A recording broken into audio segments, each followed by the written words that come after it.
7 mois après un accident de moto, Marc Riel a encore de la difficulté à marcher. Quelques jours après l'accident en août dernier, l'orthopédiste qui l'a rencontré à l'hôpital de Hull estime qu'il s'agit d'une douleur musculaire qui s'estompera avec la physiothérapie.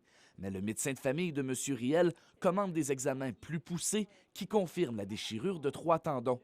Malgré ces résultats, l'orthopédiste conclut que cette condition est irréversible et inopérable. Mon généraliste qui est à Ottawa m'a simplement dit « Tu peux pas rester de même. Pas à l'âge que toi, tu as 46 ans. » Ce qui aurait été plus appréciable, c'est de se faire dire, ben écoutez, moi, j'ai pas les compétences ou les connaissances pour faire cette chirurgie-là, mais par contre, je vous réfère à un autre de mes collègues. Marc Riel doit se tourner vers un chirurgien orthopédique au privé, à Laval, qui pose un diagnostic complètement différent. Selon lui, il y a nécessité de procéder à une chirurgie le plus rapidement possible, coût total 9 000 $. Il nous a dit, ben malheureusement, si vous retournez au public, le processus va être une attente d'environ 12 à 24 mois.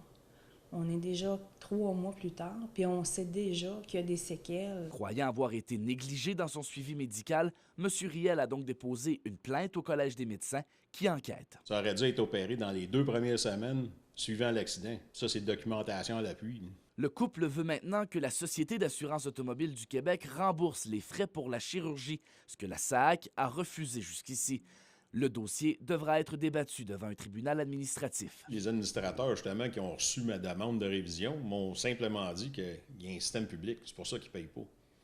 Le système public n'a rien voulu savoir de ma blessure au début. Fait que je me retrouve dans quoi là, comme situation? J'ai pas le choix. La société se base sur l'information, si vous voulez, qui émane du médecin traitant dans le réseau public là, pour établir le remboursement des frais.